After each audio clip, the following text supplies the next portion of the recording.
Hello and welcome to our March live stream.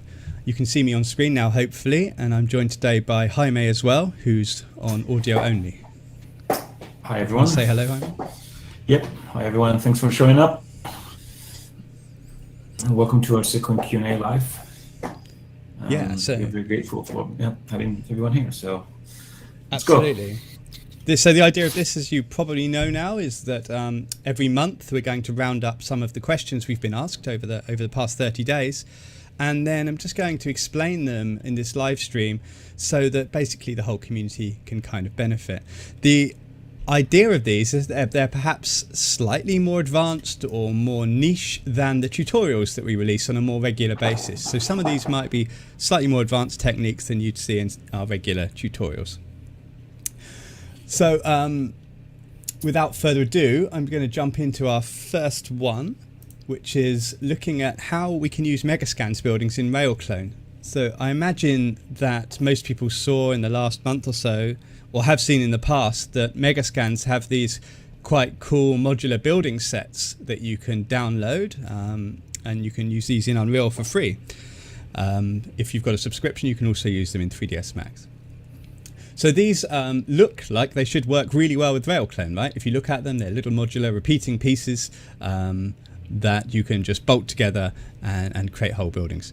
But there are some little bits and bobs that are worth knowing about these to make them as optimized as possible if you're going to use them with RailClone, because as we know, RailClone is quite advanced in the way that it slices geometry and that sort of thing, but you may not want to do that when you're creating prefab stuff using these kinds of pieces of geometry. You want to try and keep as much instancing as humanly possible.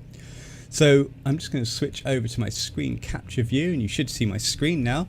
And rather than starting from scratch, because no one really wants to watch me just connect together like 50 segments, I've got some of the job already done, and I'm just going to jump in and explain the more interesting parts.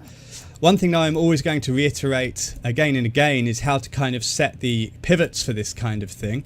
Now what I'm not proposing is that we change the pivots that are already assigned by Megascans. If possible, I'd work with the existing pivots that are provided, but in terms of orienting the geometry in relation to the world, you might want to change that. So knowing that the 2D generator, despite being vertical in its final kind of version, actually builds it on the X and Y plane. So what I always do is take these pieces, lay them down flat like I've done now, and then come over and reset the X forms. The only exception there is the roof pieces, where I haven't done that. I've left the roof pieces vertical, and the reasons for that will become clear in a second. Okay, so I'm quite a lot to cover on this one, so I'm just going to rattle through this. And this, like I say, this is a more advanced sort of graph, so hope you're ready. So I'm just going to pop open RailClone. Okay, it doesn't look very advanced at the moment, but I'll just pan out a little bit. So just to explain what I've got so far, I've got a simple 2D generator. I've got the X size set by a kind of Z-shaped spline, and I find this Z-shaped spline quite useful starting point for building things because it gives me an internal and an external corner to play with.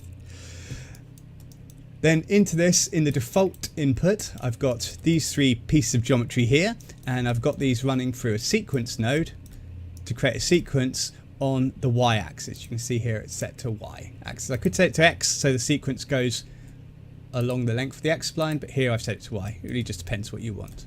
And then in the bottom, so the bottom row down here, I've got a similar thing. I've got three different pieces of geometry from Megascans, only this time I'm putting them for a randomize operator instead. And you, of course, as you hopefully know, you can change the probability of the objects in the randomize operator just by changing these percentages here. So I've turned one of them down, for example, to 10% just to reduce the number of, I think it was garages or something like that. I've also got an X evenly piece to create the pillars in the middle here, and you can see there's an issue with that, and that's one of the things I want to address, because at the top and the bottom you can see there's a problem. So I'm going to come and look at that in a second. And the other thing I've done is to set the height of this by using the measurements of these existing pieces of geometry. So this is one of the important things. I don't really want to end up with anything sliced at the top here. As you can see, I've brought in the quite high poly versions of these meshes, and I don't really want RailClone cutting this because it's not going to instance when it's cut, and then my poly counts are going to add up pretty sharpish. So what I've done instead, as you can see, is I've taken one of the top pieces, one of the middle pieces, and one of the bottom pieces somewhere, and I've added them together to give me a size on the Y axis.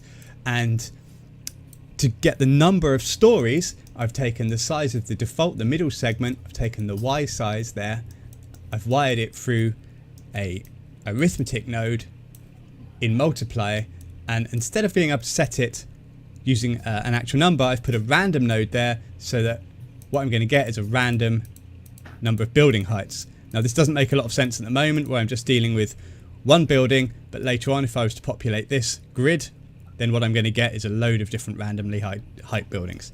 So that's basically what I've done there. What I'm going to deal with first of all is this issue here in the evenly input, because you can see at the moment I've got the same segment in the top, which is obviously much smaller because it's a molding, and the bottom, which is much taller because it's the bottom floor. So I need to deal with that. So there isn't in the generator a input for evenly bottom and evenly top. There just isn't one. But what you can do is use this macro in logic, array attributes, and it's segment Y roll here. And what this does is allows you to break out columns, so sort of X marker, corner, and evenly, X evenly, and add additional inputs to it. So I'm going to take this and put it in the X evenly input. There it is.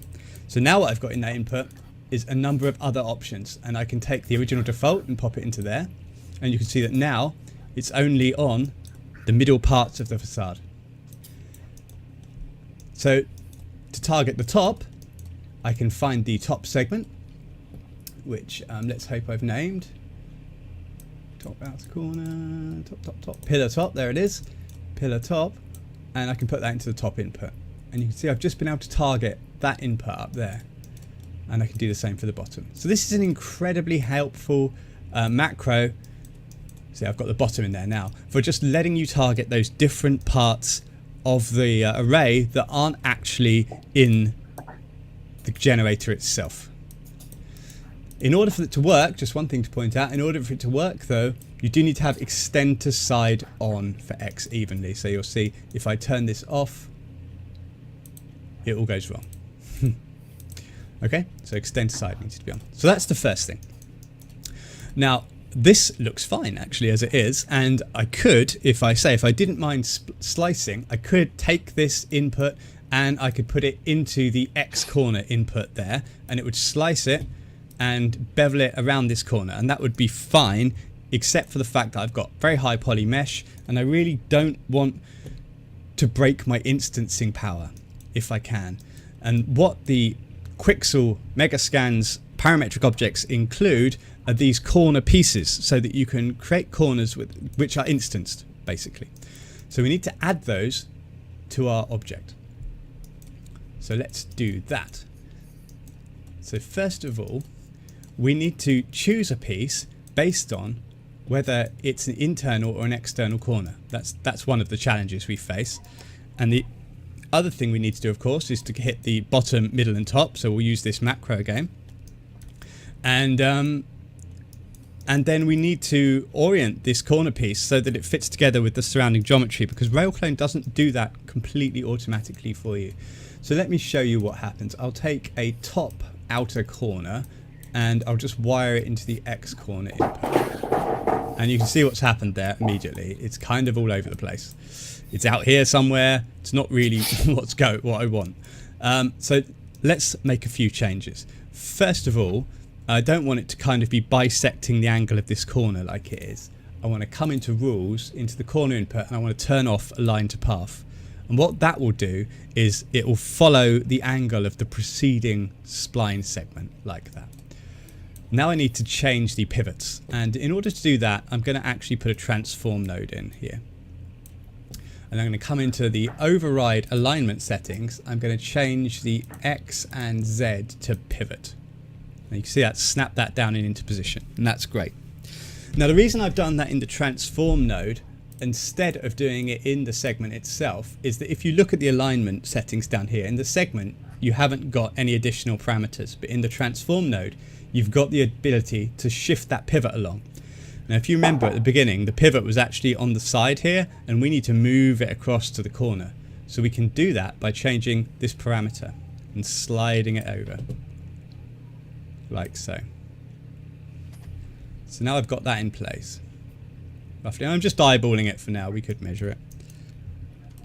It's somewhere like that, about 75 centimeters or thereabouts. And that's fine. But as you can see, it's kind of caused the adjacent wall to overlap because I've sort of adjusted the padding. So what I need to do is to compensate for that by turning on override padding and adding some right padding to push that next bit of wall back out to the side again.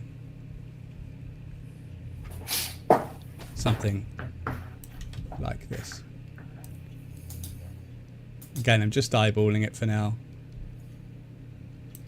We end up with something like that, okay? Okay. So there's little gaps here and there, but it's easily sorted by just tweaking these values.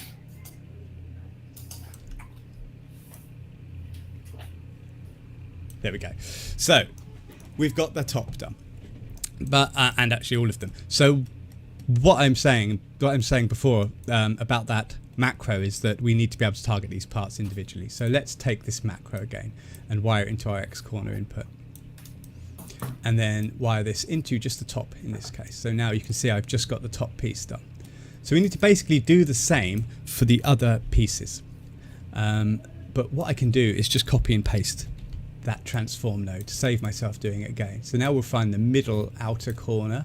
It looks like that one. We'll pipe that into there and connect that to the default input. And you see I've got my corner done there. And then we need to do the same for the bottom. So once again, I'll just copy that transform. I'll find my bottom outer corner, which looks like that one. Connect it up, connect it to the bottom input. So now you can see I've built that corner up there. And the nice thing is no slicing here. Everything fully instanced, very, very efficient. Unfortunately, it doesn't work on the inner corner. But that's easily fixed. So what I'll do now is I'll just move that out of the way. I'm just going to take this over here. And I'm going to copy and paste the macro and the transform nodes. Now I'm going to wire up the inner corners to this. So I've got a middle inner corner that will go into the one that's wired into the default. I've got the bottom inner corner, should go into the bottom input. And then possibly it's this one, looks like I haven't named it. I've got the top. So let's just wire this into the corner input. Yeah, and that's given me my inner corner, see? But now my outer corner is broken. So how do I fix that? Well, you can do that with a conditional node. So what I'll do now is wire a conditional node into the graph, wire that into the X corner input, and then I'll wire these two segment Y rolls into the true and the false inputs. And what I want to do now is pick those based on the angle of the vertex. So I'll come in here, come into angle, set it to something like 110, and then maybe I'll make it less than instead. And there you go. So now basically it's switching between those two inputs based on the angle of that vertex. And that's pretty much how you deal with that. This wall is now entirely instanced. No problems. I hope that makes some sort of sense. I whistled over it a little bit. So the other thing I wanted to touch on is how to add these roofs, because these roofs are kind of a nice addition that from ground level can make you look as though there's a top on the building. And I haven't included them in this array. And there's a reason for that, is because I've already got something in my top input. I've got this molding in there. So what I'm going to do instead is to build it up in a second generator. And I'm going to use another 2D generator. Now you might wonder why, because I'm only going to create a 1D array. But the reason for this is because of this arithmetic node here, which if you recall gives me the height of the building. And what I can do is use that with this generator to put the roof on top of the building.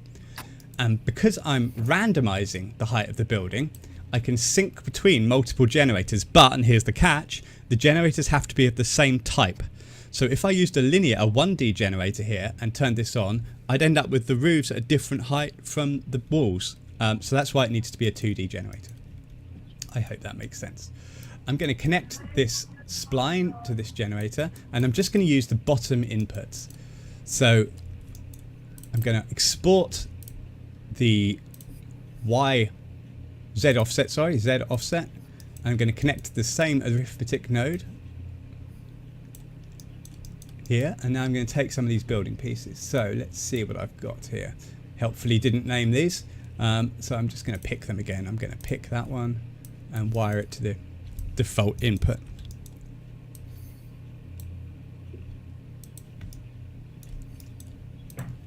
Need to give it a bit of, actually no, I'm going to wire it to the bottom input, and I need to give this a little bit of size so we can see it. There it is. Okay, so now I've got that going through there. So actually I've got two pieces here, one of which has got a chimney on it. I'm going to take that one too, and I'm going to randomize between them. So now I've got some pieces there. Now maybe I don't want as many chimneys, so I'll change the probability to 10% or something like that. Okay. Then I've obviously got the inner and the outer corners here. Now you're faced with the same problem as we had before, in that I will need to wire these into the corner input only in the bottom. So I'll use the Y roll, wire into the X corner input, and I'm going to wire one of these into the bottom, and you can see that's working there, kind of. But I need to turn off bevel mode so it doesn't bevel anything. I need to turn off aligned path. You can see this is the same procedure basically as we just did, so I'm going to do it very quickly. Add a transform node, change the pivots, slide it along till it's about right. I'm going to be a bit sloppy just for speed, and increase this padding to move the roof back into position. You can see it's kind of overlapping there, and that's because I haven't changed the default mode. At the moment it's tiling. I'm going to set it to adaptive so that they scale in like so. Now that's good. Now I can just tweak this again a little bit more, and this one, and change left padding a little bit. Great, all good so far. Okay, so that gives me that corner, and again we have the same sort of problem with the other corner, so we need to do the same thing for the inner corner. So I'll just copy and clone those, pipe in the other piece, just get it set up.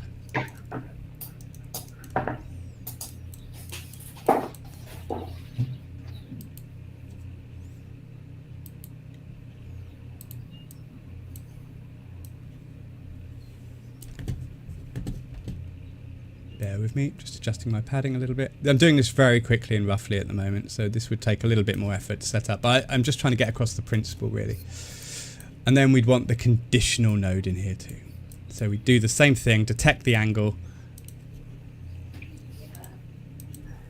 and then we can choose the, there we go, we can choose the roof piece based on the angle. And you can see you can get some roof pieces in there. So I obviously need to refine these numbers, but if you were to watch me fiddle around with those for the next 20 minutes, I think it would be a waste of all of our time. But that is basically how that works. I hope that makes sense. We have a few questions as well. Excellent, let's have them. What are the questions, Jaime? Yep, we have a few questions. First question is from Mohammed Baikul. He's asking if you need to make UV maps for all of them. For these ones, no, because these are from Quixel, so they're all fully UV mapped. We don't need to touch the UVs on those. No need to UV map this. It's all sort of textured as it comes in from Bridge, so it should work fine. I'm just fixing that, as you can see. So yeah, no, shouldn't be a problem at all. Any others? Yeah, we have questions from Sometimes when we Thomas instantiate Curtis. the gravels, oh, that's a different thing by the looks of it. Single color material shown we render. It looks like a forest pack question. Should be ghosting of selected nodes to view. That would be helpful, you're right. Yeah, so there's a suggestion, Jaime, there, which I quite like, when if you hover over a segment, it kind of highlights in the viewport what you've got selected. I like that idea. I'm going to pass that on. That seems to be okay for now. Okay, so there is one other little piece here, which I just want to mention that will finish this style off, which is when you have got a closed spline like this, and say you have got an aerial view, is there a way you could cap this area here? And because of the angled roof on the sides, that's not quite as simple as a tower when I can very simply cap it. So there is a workaround for this. I got asked this question a couple of weeks ago. There is a workaround for this. So what I would do is I've got a spline offset modifier on top of this rectangle, and the spline offset modifier is a free plugin from iToo, from us. And it basically lets you do what it says. It lets you offset the splines by a set distance. So I've got that on there. You can see it offsets my rectangle a little bit.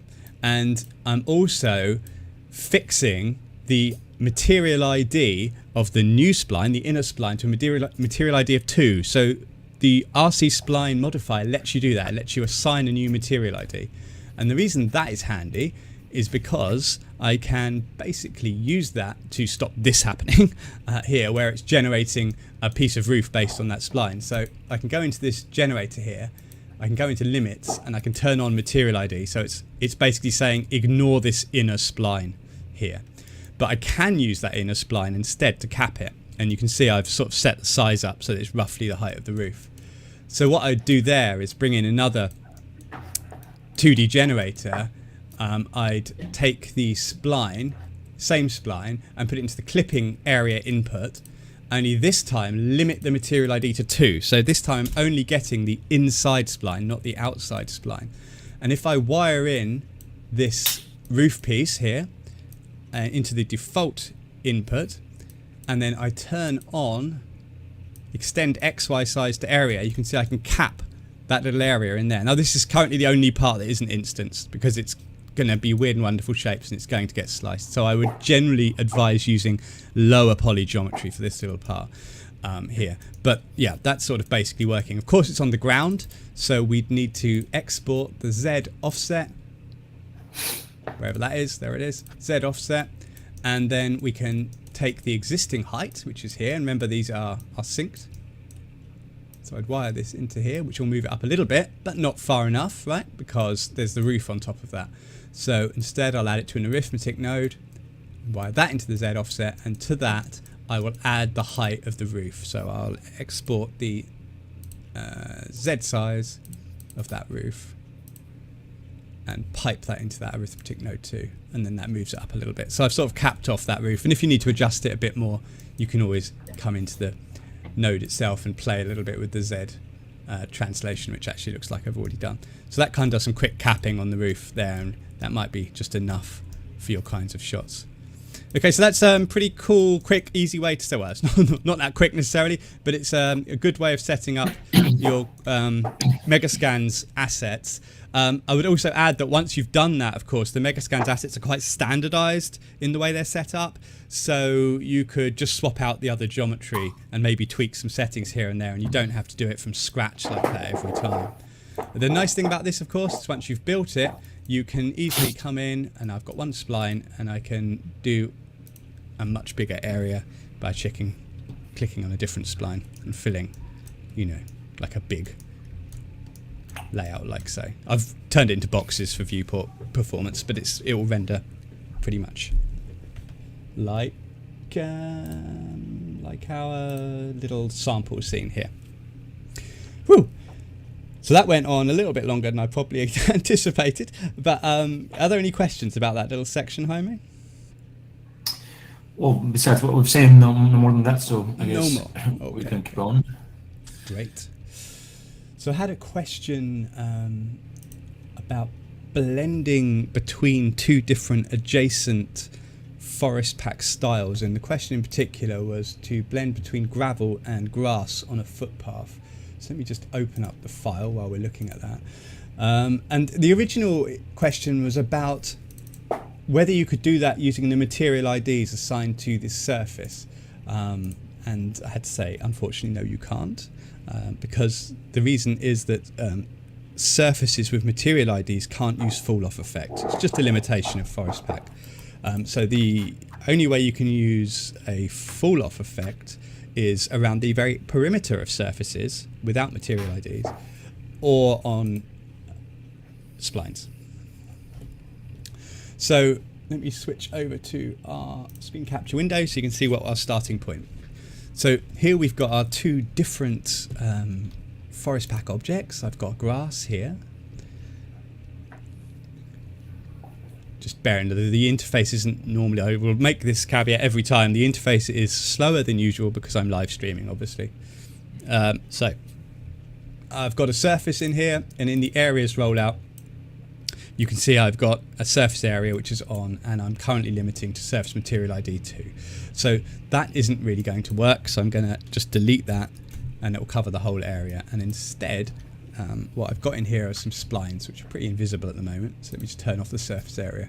So I've got a spline here, and I've got another spline here. And the important thing about these, if you can see that, is that they overlap, right? So I've got an inner one and an outer one. So the idea is that the grass will extend from the outside to the inner one, and the gravel will extend from this one up to the edge of the grass. So there's this zone here where they overlap. That's the crucial thing. So what I'm going to do is add that spline, the inner one there, and I'm going to add that as an exclude area actually, and turn back on my surface. And then I'm going to go into my gravel, and for the gravel, once it loads up, I'm going to turn off the surface area, and I'm going to add the outer spline, the kind of one that's cutting through to the grass, this time as an include area. So as you can see, there's this kind of zone here where both are overlapping. Now what we want to do obviously is to have one fall off gradually and the other one take over. And we can do that using actually one of my favorite features in Forest Pack, which is the fall off controls, which are here. So what these do is to basically let you gradually decrease the size and the density of objects based on their proximity to the spline. And you can see at the moment here I've got an include area of 30 centimeters. What I'm saying is I want to gradually fall off 30 centimeters away from this outer spline. So let me just isolate it just quickly so we can see this in effect. So you can see as I turn on the density, it gets gradually less as it reaches the outside. We could do the same thing for scale too, and it gets gradually smaller as well, which might help the transition. If you want to change this to edit it, you can open these curves, and you can see here, for example, with the scale, I've moved the right hand side up a little bit, and there's a good reason for that. I don't really like it when things scale down to 0. I don't think that's very natural, and that's the default. So I generally just tweak that up a little bit to maybe 30-40%, so they get smaller but they don't just vanish. With the density, sorry, I've left that as it is, so it completely reduces to nothing by the time it gets to the spline. So you do that for the grass, and then you would do this. For the gravel, and then you do exactly the same thing for the grass, which I'm just waiting for. There we go. So this time, remember though, I'm using an exclude spline here, not an include spline. So the measurement I'd enter is in the exclude box here, 50 centimeters. So I can reduce the density of the grass there, and I can reduce the scale of the grass a little bit too. And that's really all there is to that. It's very straightforward once you know how. Just show you how this looks before and after. I'm not going to render it because it's a wee bit dangerous while I'm live streaming, but if I just take a before and after here, I think there's my before. So there's my before at the moment. You can see very square, quite artificial kind of transition between those two, and after doing the fall off you can see it's much more convincing with the grass dying back as the kind of gravel takes over, like so. So it's quite a handy little technique. And the other question that we had about this particular kind of approach was, okay, so we want to layer things on top of this as well. Gravel is okay, but you'd probably end up with like leaves and other bits and bobs on top there. And how can you do that? Can you basically use one forest pack as a surface inside another? And the answer to that is no, you can't. If you were to add a forest pack as a surface to another forest pack, what you'd effectively do, it's like putting a modifier on top of forest pack. It basically would disable instancing for the lower forest pack, which is quite a dangerous thing to do. So what you would have to do instead is just choose the same kind of spline. In this case, I'm going to find a leaves preset, something like this, and I'm just going to use the same spline and just add those to the gravel. So that's far too many, obviously. So I'll just come in and change the density a little bit. Density, density, density. There we go. So we can just spread these out a little bit more, like so, maybe a little bit more dense so that I can play with the fall off in a second. Yeah, so you could do that. Now, to get it to sit on top, actually it's very high as it is, but to get it to sit on top, normally what you'd have to do is go into geometry, select all of the objects here, and then you can control those based on the Z offset value here. So I can move them up and down so that they'd sit on top of the gravel using the Z offset value. And the reason they're up in the air anyway is because I haven't added the surface. That's why. So let me just add the surface first.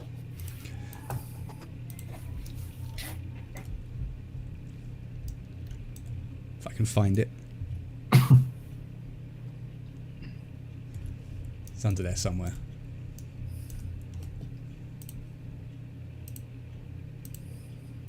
There we go. So now I've found the surface. So now you can see a little bit more clearly how I can change that Z offset. Just waiting for the UI to catch up. There it goes. So now I can come back into the geometry rollout and change the Z offset so it just sits on top.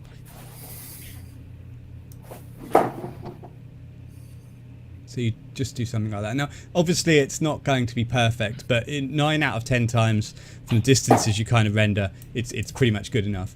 And the other trick I like to do with leaves is to use those fall-off curves again, because generally you'll find leaves and other bits and pieces accumulate around the edges of a path or something like that. So in the areas rollout again, we can turn on density fall-off and maybe sort of do 50 centimeters or maybe something like that. Now that seems to be having the opposite effect, because you might say, well, I'm losing leaves from the edge, but there's another option in here which is called invert curve, and what that basically does is switches that fall off. So what I'll end up with now is leaves on the outside and not in the middle, like you can see there. So I've only got leaves here and here, but not necessarily running through the center where more people walk, which is pretty cool. So that's quite a nice trick. If I just change the density a little bit so we can see this a little bit more clearly. There we go. That works quite well. And then what I would say about that is that that's maybe a little bit too artificial, because now there are no leaves running through the center and maybe you just want one or two. So how you could do that is by coming into your curve again, and on the high side, the 100% side, just drop that down slightly and you'll end up adding a few leaves back, as you can see, into the center of the path. But it's definitely less dense, like that. So yeah, so that's how I'd stack up forest objects, like ground cover objects, basically by adjusting the Z offset of those. I hope that makes some sense. Cool. Let's see, we've got some questions by the looks of it. It's a RailClone suggestion with the new feature. And I would take this time to ask people, what they think of the QAs we are doing. How we can improve. This is our second one, so there's 45 people watching right now. Okay. Guys, feel free to leave your suggestions. We obviously do this help you users out there, but I'm sure we can improve. So any suggestions you have regarding how we're doing these Q&As and and how your questions come in, or what other things you guys would like us to talk about, please feel free to drop a comment on the chat box, please. Lovely.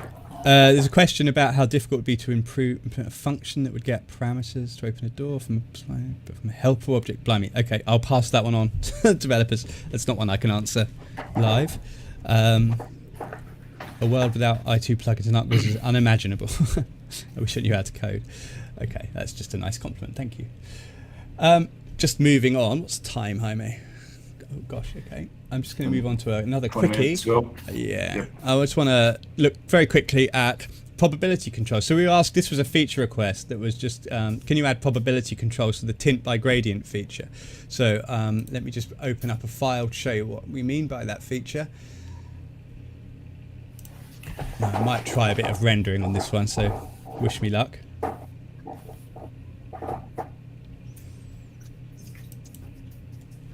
And we'll switch over to screen capture. Okay, here we go. So, what I have here is very simple flower style. And I've got a petal color here with a forest color map in here. And if I risk an IPR render, which is not generally sensible at the best of times, but let alone when you're streaming live, but let's see how it goes. Okay. So judging by this forest color map, you should be able to see that I'm basically going to get some purple flowers. And if I hit the live stream, that's what you're going to see. Good. So the question was about this feature down here, get color from gradient. And because what I can do with this basically is I can give myself a little bit of variety in these flowers. So instead of them all being blue, for example, if I turn on override, I can get it to randomly select a color from this gradient, which is yellow on one side and blue on the other. And I can apply it using a color blending mode. So hue and saturation. And that works great, but the question was, well, what if you wanted to control the number of, so you wanted fewer blue flowers and more yellow flowers? Could you add a probability control to this? And really, thankfully, there's not actually any need, because in addition to using this get color from gradient built-in option here, you can just get color from map instead. And what will happen then is you can plug in any procedural or bitmap into that slot there. And what will happen is that you're then using this gradient here, which is a 3ds Max object, standard map, and you can use that instead to set your gradient. Now the advantage of that obviously is that you can add additional points to it, and that will give you the ability to control probability. So if I wanted more purple flowers, for example, I could just add a new flag at the end here and then drag it over to make my yellow section smaller, and I've got purple flowers or blue flowers with a few yellows. And the more I move that, the more I can control that probability. And it could be the same the other way. I could add a flag at the yellow end, drag it over, and then I'd end up with yellow flowers with a couple of purples dotted in there. So that's I find that a really nice way of controlling kind of flower beds and flower colours and that kind of thing. The other thing, of course, that's nice about it is that you're not limited to gradients of 2 colours. So I can chuck in a gradient that's got multiple colours on here, and then you can have flowers of multiple colours just from one model with one very easy to control gradient map instead. So that is a very handy and blessedly short little tip. So I'm just going to stop that. Yeah, so that was our final look there. So then moving on, I think my most interesting question that we got this week was how to control the rotation of bison. Definitely my favourite so far. So I'm just going to open up a file, because actually this is not necessarily something everyone is doing, but the tools that you can do with this may be helpful to people who are perhaps making crowds walk into a football stadium or that sort of thing. So I'm just going to show you quickly a 3ds Max, or sorry, a forest pack effect that you might find helps with this kind of stuff. So I'm just opening my Bison file and I'll come over here. So here we've got the basic idea is that rather than these things filing on a straight line, they're kind of spread out in varying thicknesses, maybe down to a sort of narrower point down here, but we want them all to be kind of facing towards the destination that they're walking. And just the setup is pretty straightforward. I've got an include spline here, which is adding those things, and I've got a surface underneath, which is just being used to scatter them on. So the first thing obviously you'd want to do is to get these very intrepid climbing bison from the top of these lumps here. So we'll just come into surface settings here and turn on altitude range limits, that gets them off the top there, and slope range limits, which gets them off of any steep areas of the landscape. So that's straightforward, and I think everyone knows about that. But in order to get them to all face the same way or face in an arc coming down here, that's not so easy to do. If you used path mode in distribution, you could do it. Path mode here, but then you wouldn't be able to have the varying width because the path mode would put them in a straight line. So what I'm going to propose you could try instead is a forest effect. Now this is a rollout that's perhaps little used by people, but this is a really handy way of extending some of the features of Forest Pack without necessarily waiting for us to have to code them. So what I'm going to use in this case is a new forest effect, well, not a new one, it's an old one actually, but I'm going to modify it and make it new, called, just try and find it, it's in the look at setting, so it's called look at boundary with fall off. And what this was designed to do was to rotate these objects so they look towards the nearest boundary. In this case it's this include spline here. And it has one setting which is a distance to edge fall off. So basically this tells you how far from this boundary does this effect work. And you'll see as I dial this up, the bison will start to look outwards towards the edges, or start to orient themselves to the edges of the include spline. So that's great, but the issue of that of course is that now they're walking around in a great big loop, and what we really want to do is to have them all looking kind of in this direction. So what I'm going to do is kind of hack this a little bit. I'm going to come up to the areas rollout, and I've got a second spline here, which is this long spline running down the side here. You can see this is kind of trying to approximate the path that they might take down there. And I've got it set to an exclude area with a very, very small thickness, so it's not actually affecting the distribution at all. But what that will mean is that I can pick it up. I can pick up the distance from our bison to our spline now that I've given it a size. But this particular effect is set to work with include areas, not exclude areas. And this is where you kind of have to have a look at the effects editor. So I'm not going to go over all of this now, just to sort of show you it and maybe tempt you to have a look at it at some point.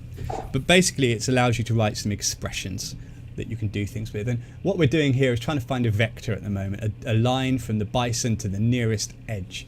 And we're doing that by using this kind of variable here, which is area include nearest, right? Area include nearest, fp item.area include nearest. And you don't need to remember all these, they're all listed down here on the left hand side. So there's no need to kind of remember this language.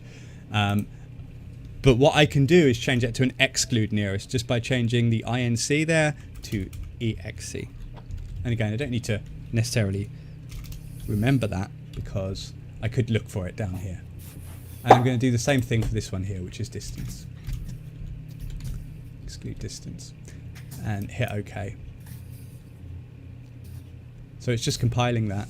And now I've got that working on exclude distances. If I increase the fall off effect, you can see now that I'm using this spline to control the direction of these bison as they walk along here. Okay. So like I say, not necessarily everyone is visualizing bison. That's understandable. But you might well be visualizing other crowds of things, especially crowds that start large and walk towards, a narrow input or something like a narrow sort of gate or something like that. And this kind of trick can be really quite handy for that kind of stuff. You can see how this affects the direction of the bison. So thank you for that question. It was an interesting one and a fun one to try and solve. And I do urge you to have a look at forest effects, because even if you don't play with creating your own, people aren't necessarily aware there's a ton of extra features hidden away in there that can be really helpful for more advanced scatters. Okay. Question, Jaime? Yeah, we have an interesting one regarding libraries. Oh yeah. He says, one suggestion for a topic for a future live. Can you show us once live how to import whole libraries like global plants or single plants and group them in the forest pack library? Yeah, okay. And they have another question regarding forest pack. I have a question about forest displacement controller in a Corona render surface displays with the texture. So I don't think we have time for those two, but the thing is, anything that's sort of here, I'll pick up next time. That was a question about scattering on displaced geometry in Corona. Is that right? Yep. That should be possible with the effects that are already there. I think there are some for Corona already in place. So perhaps I'll double check it still works. Okay, this was a nice question about using custom proxies. So we've had this a few times actually. Forest Pack's obviously got this display mode where you just display a kind of pyramid or a box or something like that instead of the full geometry in the viewport, and that's fine, but sometimes people want to use their own geometry to represent the different models. So I'm just going to load up a quick kind of scene that shows you a way to hack that. It's not a feature of Forest Pack, the ability to customize your proxy, but it's very easy to cheat it using a modifier that is included with 3ds Max. So here's our example. So I've got this tree here, and maybe I don't want to use points cloud for whatever reason, but I do want some sort of volume that gives me a better sense of what that tree looks like than this pyramid that's in the background. How might I do that? And the answer is actually just use a very old modifier in Max, which is the substitute modifier. So you can use this to kind of create your own proxy system for use in Forest Pack. So what I'll do is I'll just add to the top of the tree, I'll add a substitute modifier. And then what you can do is you can choose an object to substitute for this tree. And I'll just pick a scene object and pick my little fake tree here. And you can see that immediately that has updated the Forest Pack viewport, because now this poly count is low enough that it's turned off my proxy count display mode and it's displaying full geometry instead. It just happens the full geometry is my placeholder tree. But obviously what you'd need to do if you rendered this at the moment, you just render this tree, which doesn't look right. But what you want to do is to turn off display in render and leave on in viewport. So now what you've got is this mode displaying in the viewports, but when you do hit render, again, I dare do it, when you do hit render, you will find that you get the full tree display. Yeah, so that's working perfectly well. But the other handy thing about this too could be that maybe you're just doing kind of test renders. You want it to be fast. You don't necessarily want to render the full trees because you're just trying to get some sense of composition or whatever. You can always turn in render back on, and then you're very quickly just going to render the low poly proxy object in the final render until you want to do your final production pass. So it could be a handy time saver, that. How much time have I got, Jaime? Let's see, we have 10 more minutes since we were late, so. Okay.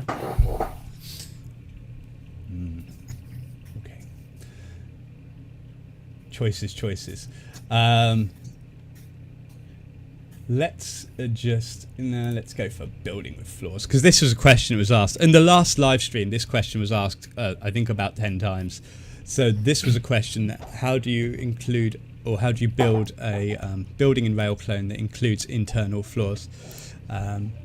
And basically, it's also an excuse to show you an alternative way of creating buildings that some people may prefer So I'm just going to load this up here.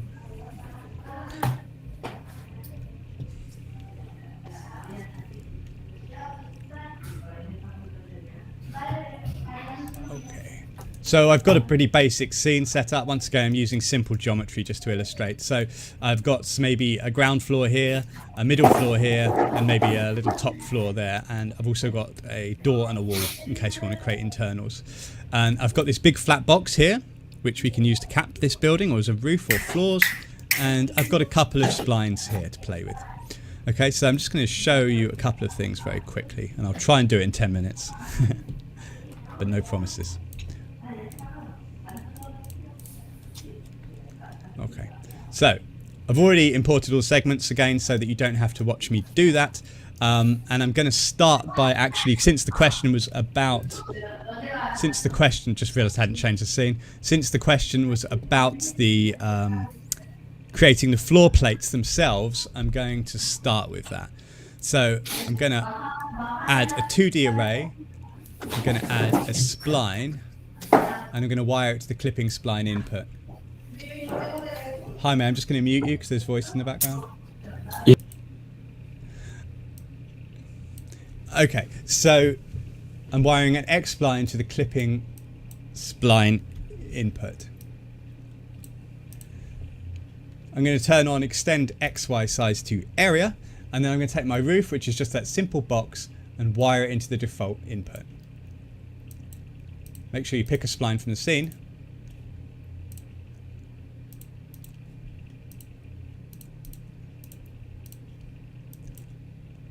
And wonder why you're not getting any geometry, because I've got disable object on. Turn that off, and there we go, I've got a roof. Okay, so there's my kind of roof following that curve. Now if I just turn on edged faces, you can see that this edge is open, which is not necessarily a good thing. If I select the 2D generator, I can click cap holes to fill those in automatically. So that takes care of that. Okay, so that gives me a roof. That's good. And now let's have a wall as well. So just turn that off for a minute and move it up. And I'm just going to take the ground floor for now. So I'm going to take the ground floor and I'm going to create a linear generator for this. I'm going to use the same spline and wire it to the spline input.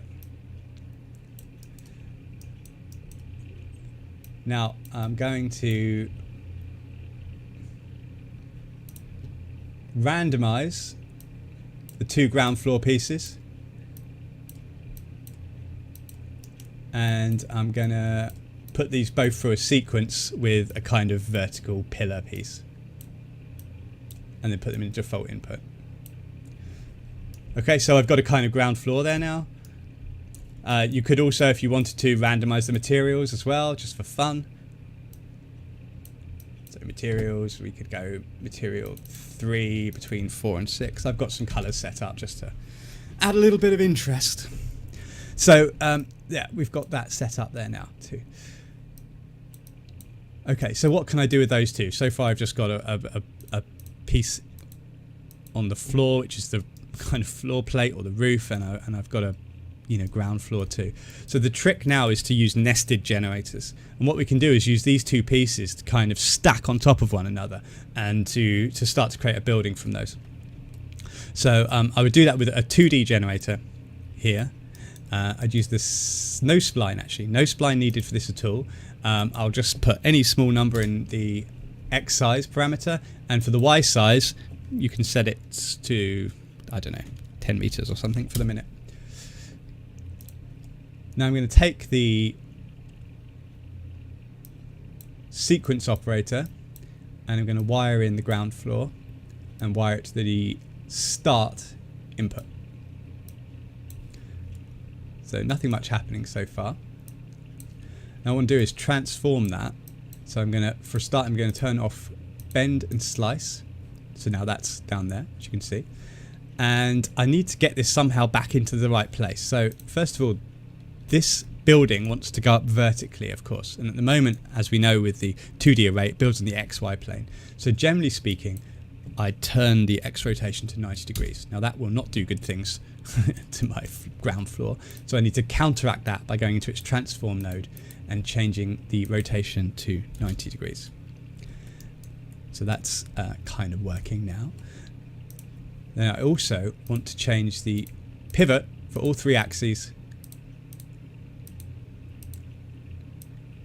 like so. Now maybe I'll try 90 minus 90. There we go, that put it back in the right place. So now I've got a stack of this ground floor piece. So I can, you know, change the height, and I'll just keep building that up. It's just an alternative way of building these things. But the nice thing about it is that I can wire this floor plate into the sequence through the same transform node. So I'll just copy and paste it.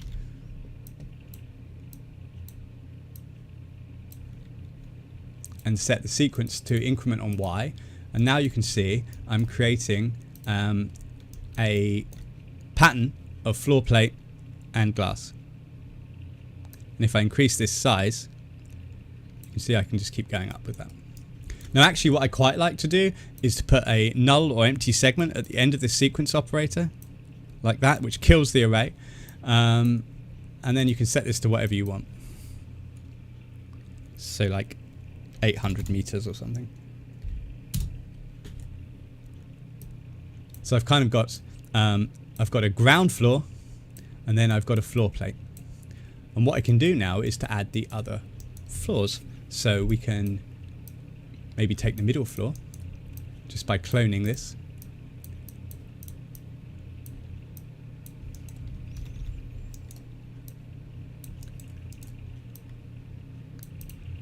And we'll just swap the geometry here. So I'll just come in, I should have cloned that too. Come in, swap the default geometry out.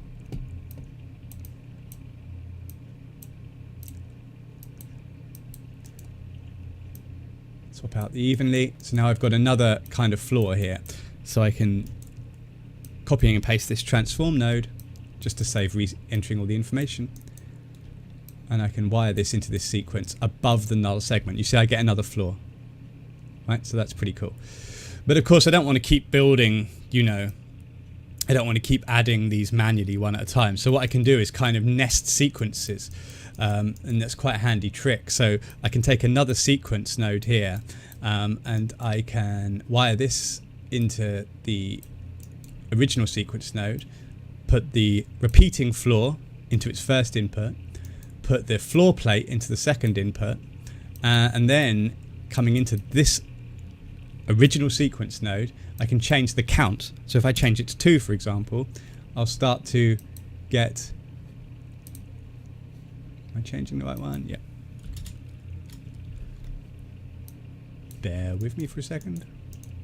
Forgotten to change the increment to Y. There we go. That makes much more sense.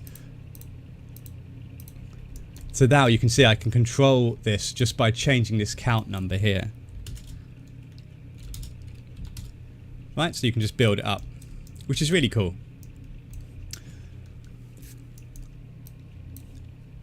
And the nice thing about this too is that you can also use different sort of splines. So it wouldn't have to necessarily be this same footprint all the way up. I could just copy and paste the generators that create this particular piece of, hello, where's that gone? This particular piece of the facade. Just bear with me. I seem to have done something weird.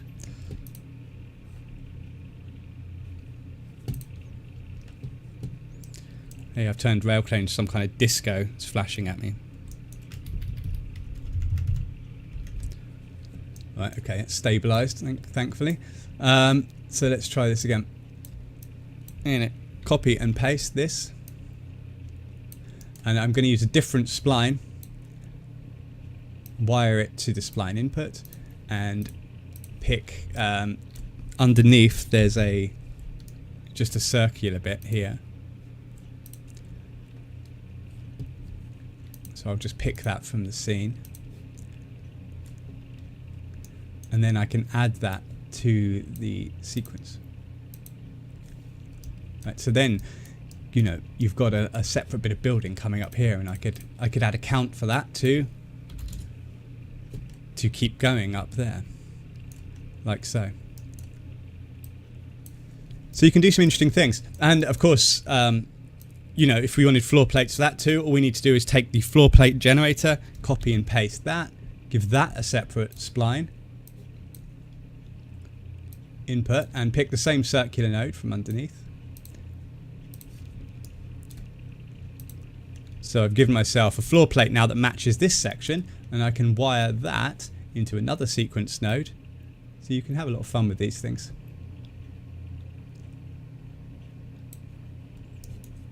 So we just want to take this one here, wire it into the sequence node, wire that into the sequence, and wire our new floor plate, which is up here, into that new sequence node. 2. And then we can increase this sequence here.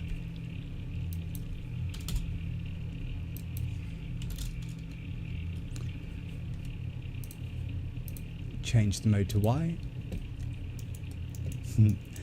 So you see, this is what happens when you forget to put the transform mode in. But it's very easily fixed. We just take one of these transform nodes and wire it in. Okay, so now you can see we've got floor plates working. Just add one to the very top to cap the roof off. You could do something like that. So I hope that makes sort of sense.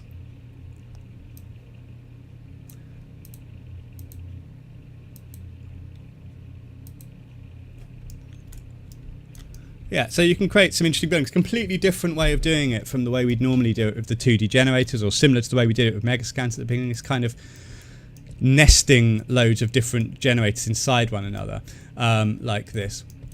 And there is just one more benefit that I'll show you before we wrap this up, which is the ability then to use this to kind of put internal walls inside. So, for example, if I create a new linear generator and add a spline node, and wire that into there, and you can see I've got some kind of walls here, so I'll just pick those, and I've got segments in here already. So I've got a wall and a door, so I'm just going to add the wall to the default input. So you can see that gives me a kind of wall. I'm going to change the mode to scale, and then I'm going to add some doors. So I've got some markers on there already, and that lets me add doors. And if you're not sure what markers are, they're added with this RailClone spline modifier here. So these basically let me place objects into the RailClone array using markers on the spline. You can see the benefit of these is that I can slide them around the spline without affecting the shape of the spline. If this was a vertex, it would be very hard to kind of keep the shape of that spline and move that door at the same time. So it's a very handy little way of adding these details. But now, of course, once we've got that there, what we're able to do is to use that as part of this kind of array.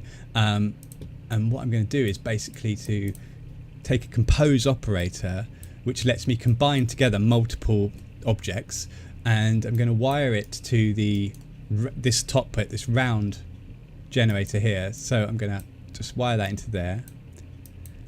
And I'm going to change the mode to grouped, and then wire in my internal floors to the second input.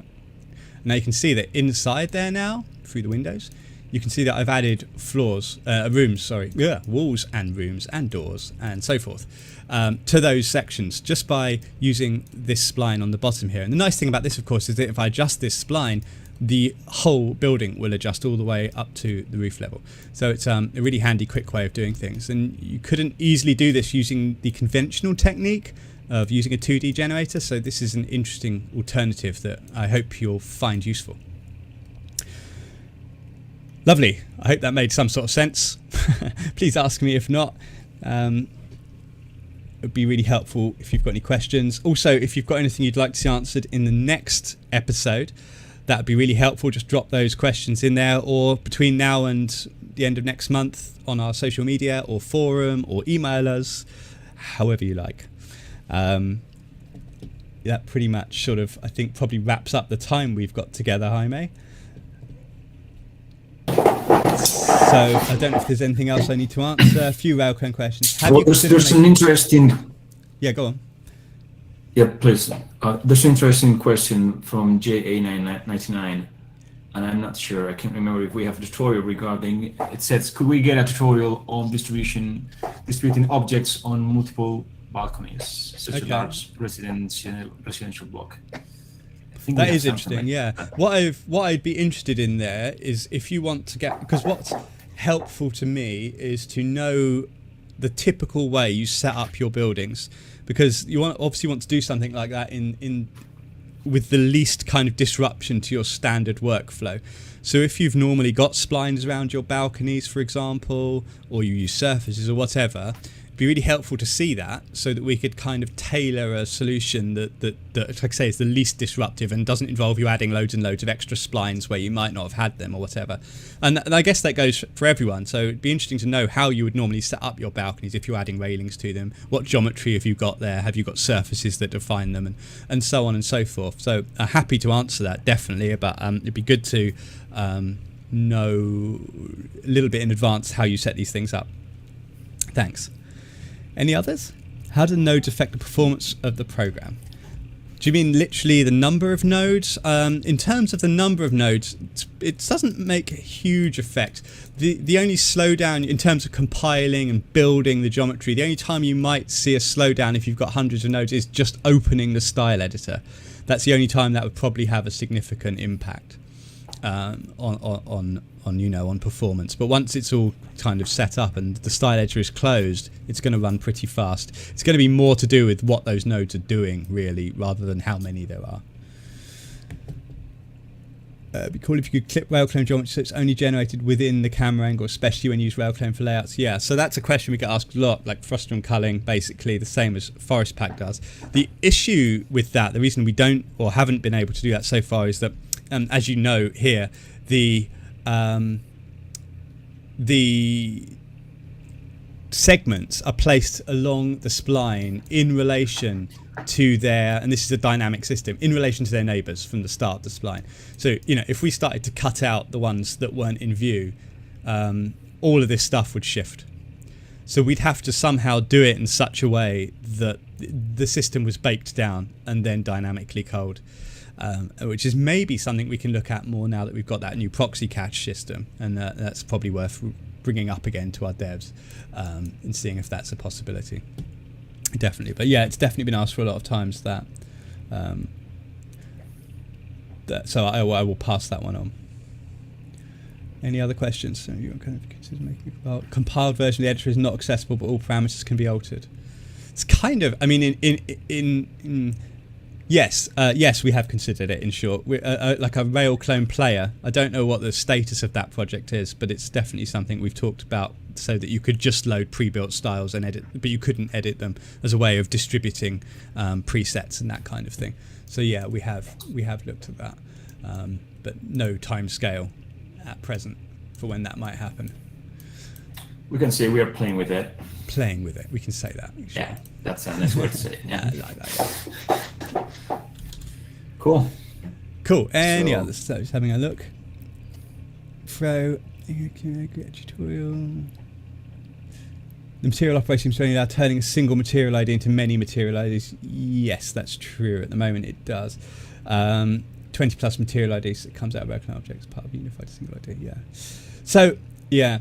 That's fair enough. Yes, there's a question about the material operator, which I've got here, which allows you to replace one material ID with others, and it only works with our material ID. So the only way you can do that is to chain them together at the moment. So you could take another material ID and then randomize it, and then another one and chain them together. And there are, I think, actually a few macros that have done some of that for you. So I'm pretty sure that I put some macros in here that allow you to randomize a material ID range instead of just one material ID. So that might help you with that. There is a kind of macro that will help you to solve that problem. Might be worth having a look at. There's a ton of macros in here if you haven't explored. There's loads of really useful stuff, and these are only ever built from the same 23 nodes that the whole RailClone graph is, but they're just time-saving little snippets for you to save you from having to set this stuff up yourself. So worth having a look at. I'm getting a straight out of the box load error on the preset 3D Vines. I can't think what preset's called 3D Vines. You might have to email us about that one. I'm not 100% sure what preset that is. They're having a bit of an issue with A2S not following a surface when using extend XY side to area just at the edges. Yes, that makes sense, and I can explain why that is. So basically, like, I can just explain this without setting it up. If you imagine this is your clipping spline here, and it's also the size of your surface is the same size. Let's say your surface is, is exactly the same size, like that, and you're projecting onto that. But then, because this is a clipping spline, your RailClone object, hypothetically, excuse all my bad illustrations, this is the original size of your RailClone object before it's clipped, right? So what happens is that the clipping operation is the last thing that happens. So this is projected onto this surface, and if this surface is not, on zero, on z-axis, then the parts that are off the sides of the surface will continue on past until they hit zero on the ground plane, and then after that they're clipped. So it's kind of too late by then, because the stuff has already been projected down and then cut, and that's what's causing that.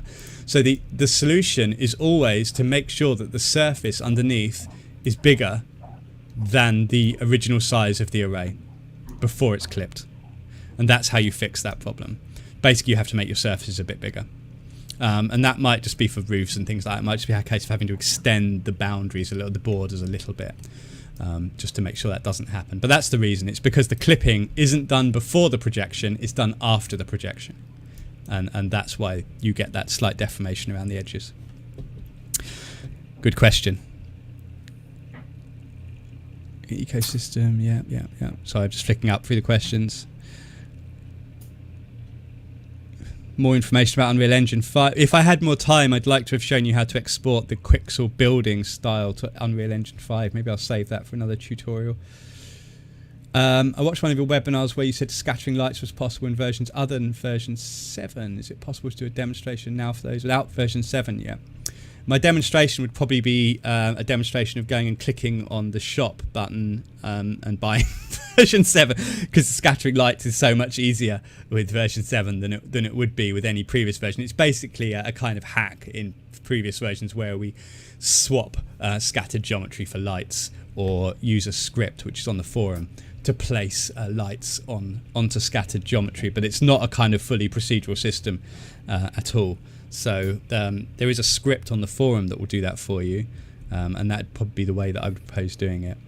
But Forest Pack 7 is definitely the way to go if you're scattering anything that's not geometry. Surface displacement text. Okay, demonstration of Corona render a surface displacement. I will do that, and I saw that on the Corona forum. Actually, there were some requests for that, so I'll definitely make a point of doing that one next time. Definitely, because it's useful. And I'll mention the libraries next time too. Lovely. Okay. Are there any other questions, Jaime? I'm missing out on. Nope. Cool.